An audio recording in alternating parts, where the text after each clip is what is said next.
Hello students, क्या हाल चाल। हमें उम्मीद है आप सब स्वस्थ होंगे, मस्त होंगे और आप सबकी तैयारी एकदम शानदार तरीके से चल रही होगी। तो स्वागत है एक बार फिर से बहुत ही शानदार ज़बरदस्त सेशन में UPTPSC एनम 2024 के नर्सिंग क्लास में लेक्चर नंबर 6 पढ़ रहे हैं फीमेल हेल्थ वर्कर का स्वास्थ्य केंद्र प्रबंधन में पिछले वर्ष में पूछे गए महत्वपूर्ण प्रश्नों के साथ टॉप 30 MCQ क्वेश्चन करने वाले हैं।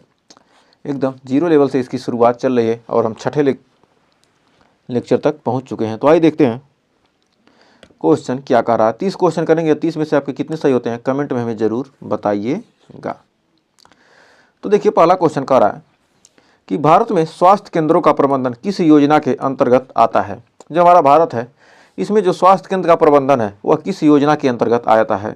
आयुष्मान भारत योजना के अंदर, या राष्ट्रीय स्वास्थ्य मिशन, या प्रधानमंत्री जन आरोग्य योजना, या एकीकृत बाल विकास सेवा। तो किसके अंतर्गत आता है। तो हमारा पहले का राइट आंसर होगा ऑप्शन नंबर बी, राष्ट्रीय स्वास्थ्य मिशन के अंतर्गत आता है। तो हमारा ऑप्शन नंबर बी हो जाएगा क्या सही। राष्ट्रीय स्वास्थ्य मिशन के अंतर्गत क्या आता है स्वास्थ्य केंद्रों का प्रबंधन। नेक्स्ट, कर ग्रामीण स्वास्थ्य सेवाओं में प्राथमिक स्वास्थ्य केंद्र यानी PHC, प्राइमरी हेल्थ सेंटर, या सामुदायिक स्वास्थ्य केंद्र, कम्युनिटी हेल्थ सेंटर का क्या संबंध है।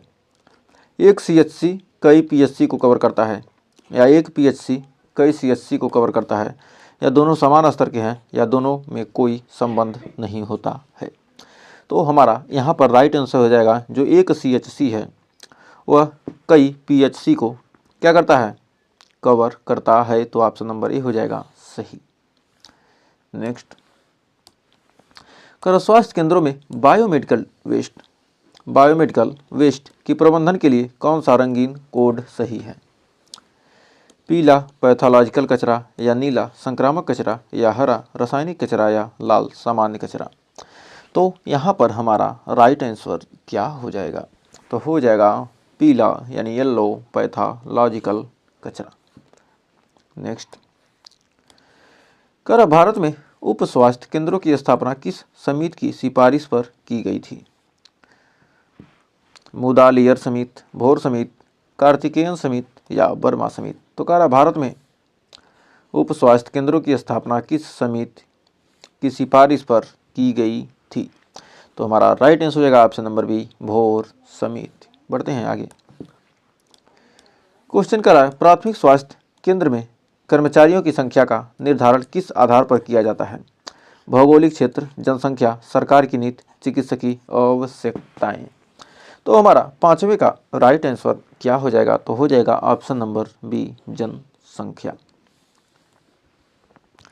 तो कर्मचारियों की संख्या क्या जनसंख्या के आधार पर क्या किया जाता है, निर्धारण किया जाता है। नेक्स्ट, कर सामुदायिक स्वास्थ्य केंद्र यानी कम्युनिटी हेल्थ सेंटर को कितने PHC से जोड़ा जाता है। 2 से 4, 4 से 5, 5 से 6, 6 से 8। तो राइट आंसर हो जाएगा जो हमारा सामुदायिक स्वास्थ्य केंद्र CHC है उसको कितने PHC से जोड़ा जाता है, 4 से 5, यानी ऑप्शन नंबर बी। नेक्स्ट, कह रहा है भारत में स्वास्थ्य केंद्र सेवाओं का विकेंद्रीकरण किस पंचवर्षीय योजना के दौरान किया गया था। पहली पंचवर्षीय योजना, दूसरी पंचवर्षीय योजना, पांचवी पंचवर्षीय योजना, सातवीं पंचवर्षीय योजना। तो हमारा सातवें का राइट आंसर क्या हो जाएगा, भारत में स्वास्थ्य सेवाओं का विकेंद्रीकरण, जो स्वास्थ्य सेवाएं हैं उनका विकेंद्रीकरण किस पंचवर्षीय योजना के तहत किया गया था। तो हमारा सातवें का राइट आंसर हो जाएगा ऑप्शन नंबर सी, पांचवी पंचवर्षीय योजना के अंतर्गत। तो बढ़ते हैं आगे। तो देखिए 8वां क्वेश्चन क्या कर रहा है, कर सामंजस्य स्थापित करने के लिए स्वास्थ्य केंद्रों में किस प्रणाली का उपयोग किया जाता है। Referral system, telemedicine, mobile health unit, या हेल्थ इंफॉर्मेशन सिस्टम। तो कह रहा सामंजस्य स्थापित करने के लिए स्वास्थ्य केंद्रों में किस प्रणाली का उपयोग किया जाता है। तो हमारा राइट आंसर हो जाएगा रिफरल सिस्टम। नेक्स्ट, कर प्राथमिक स्वास्थ्य केंद्रों में पोषण सुधार कार्यक्रम कौन संचालित करता है। ANM, डॉक्टर, आंगनवाड़ी कार्यकर्ता, नर्स। तो कह रहा प्राथमिक स्वास्थ्य केंद्रों में जो पोषण सुधार कार्यक्रम है कौन संचालित करता है। तो हमारा 9वें का राइट आंसर हो जाएगा आंगनवाड़ी कार्यकर्ता, यानी ऑप्शन नंबर सी। तो प्राथमिक स्वास्थ्य केंद्र में क्या है, जो पोषण सुधार कार्यक्रम कौन संचालित करता है, आंगनवाड़ी कार्यकर्ता। तो बढ़ते हैं 10वें क्वेश्चन की तरफ। तो 10वां क्वेश्चन देखिए क्या कर रहा है। करो स्वास्थ्य केंद्रों में कौन सा उपकरण स्टॉक में हमेशा उपलब्ध होना चाहिए? Oxygen cylinder, MRI machine, CT scan machine, ultrasound machine. तो देखिए अगर ए नहीं रहेगा तो काम चल जाएगा, ए नहीं रहेगा सीटी स्कैन तभी काम चलेगा, एमआरआई नहीं रहेगा तो काम चलेगा, लेकिन ऑक्सीजन सिलेंडर क्या बहुत ही जरूरी है। तो बढ़ते हैं आगे। कर राष्ट्रीय परिवार सर्वेक्षण, स्वास्थ्य सर्वेक्षण यानी FHS किस संस्था द्वारा किया जाता है?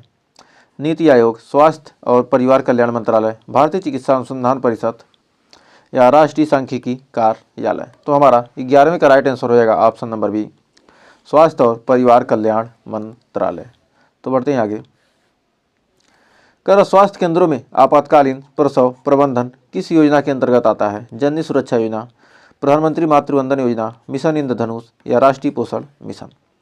तो हमारा 12वें का राइट आंसर हो जाएगा ऑप्शन नंबर ए, जननी सुरक्षा योजना। तो बढ़ते हैं अगले क्वेश्चन की तरफ। कर ANM को प्रशिक्षण देने की जिम्मेदारी किसकी होती है? मेडिकल कॉलेज, नर्सिंग काउंसिल, जिला स्वास्थ्य अधिकारी या स्वास्थ्य एवं परिवार कल्याण मंत्रालय। तो हमारा 13वें का राइट आंसर क्या हो जाएगा? तो हो जाएगा option number B, nursing council.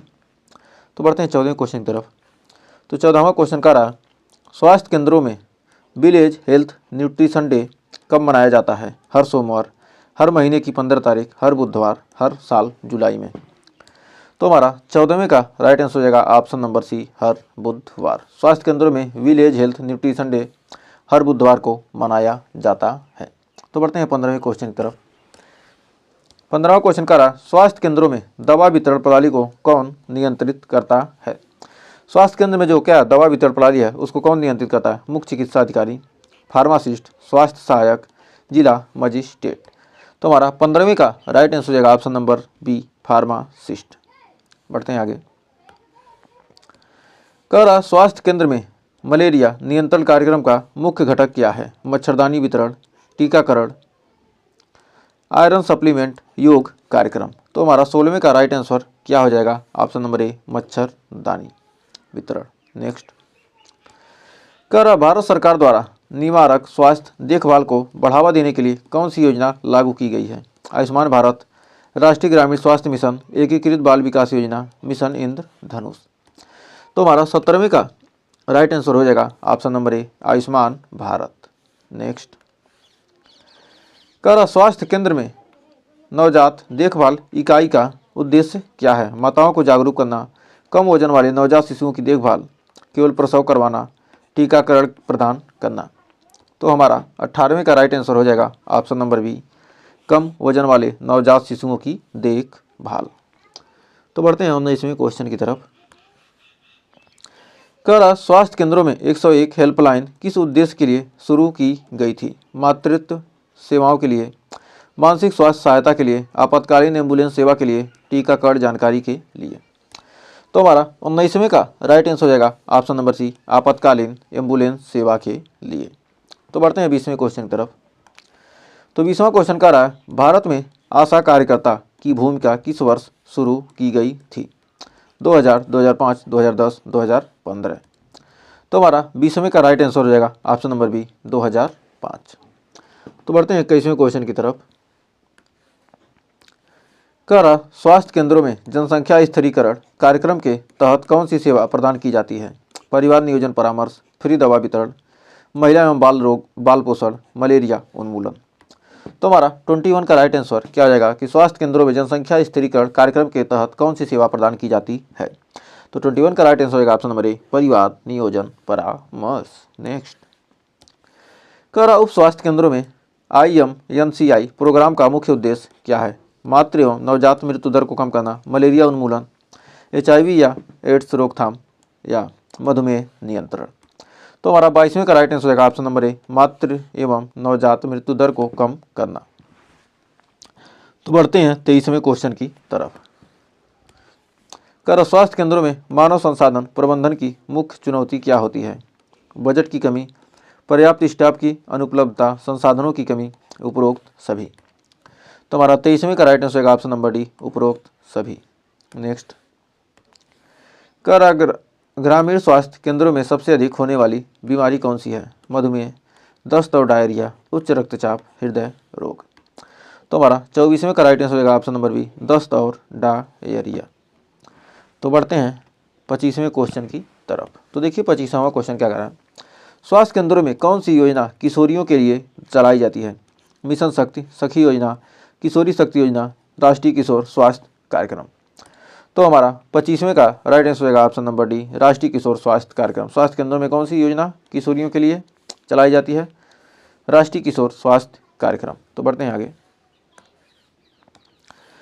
Encephalitis के दौरान सीजर्स का मुख्य कारण क्या हो सकता है? न्यूरोटॉक्सिन या न्यूरोलॉजिकल सूजन या रक्तस्राव या ग्लूकोज की कमी। तो हमारा 26 का राइट आंसर हो जाएगा क्या? ऑप्शन नंबर बी, न्यूरोलॉजिकल सूजन। इंसेफेलाइटिस के दौरान क्या सीजर्स का मुख्य कारण हो सकता है। तो बढ़ते हैं 27 क्वेश्चन की तरफ। तो देखिए क्या कर रहा है, कह रहा भारत में इंसेफेलाइटिस का प्रकोप किस मौसम में अधिक होता है? गर्मियों में, बरसात में, सर्दियों में, बसंत में। तो हमारा राइट आंसर हो जाएगा ऑप्शन नंबर बी, बरसात में। बरसात में ही ज़्यादा बीमारियाँ चलती हैं। नेक्स्ट कह रहा इंसेफेलाइटिस के मरीज में डबल विजन का कारण क्या हो सकता है? मस्तिष्क की क्षति, न्यूरोलॉजिकल विकार, आंखों की समस्या, संक्रमण। तो हमारा 28 का राइट आंसर हो जाएगा ऑप्शन नंबर बी, न्यूरोलॉजिकल विकार के कारण क्या होती है? डबल विजन का कारण हो सकता है। नेक्स्ट तो बढ़ते हैं अगले क्वेश्चन की तरफ।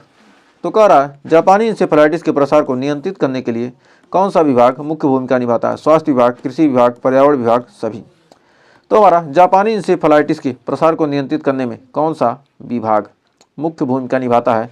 तो हमारे हो जाएंगे स्वास्थ्य विभाग, कृषि विभाग, पर्यावरण विभाग, यानी सभी विभाग क्या करते हैं इसमें भूमिका निभाते हैं। नेक्स्ट कर इंसेफेलाइटिस के दीर्घकालिक प्रभाव को कम करने के लिए सबसे प्रभावी तरीका क्या है? शीघ्र चिकित्सा, टीकाकरण, न्यूरोलॉजिकल पुनर्वास और सभी। तो कह रहा है इंसेफेलाइटिस को दीर्घकालिक प्रभाव को कम करने के लिए क्या शीघ्र चिकित्सा चाहिए, टीकाकरण चाहिए, न्यूरोलॉजिकल पुनर्वास चाहिए, यानी सभी होने चाहिए। तो उम्मीद है ये 30 क्वेश्चन अच्छे से क्लियर हो गए होंगे। तो 30 में आपके कितने क्वेश्चन सही हुए हमें कमेंट में ज़रूर बताइएगा। और सेशन अच्छा लगा तो सेशन को लाइक और शेयर ज़रूर कीजिएगा। और चैनल पर पहली बार किए हैं चैनल को सब्सक्राइब जरूर कीजिएगा। लाइक, शेयर और सब्सक्राइब ये हमें मोटिवेट करता है कि आपको बेहतरीन से बेहतरीन कंटेंट प्रोवाइड कर सकें। तो मिलेंगे नेक्स्ट वीडियो में कुछ और क्वेश्चन के साथ, तब तक के लिए टेक केयर।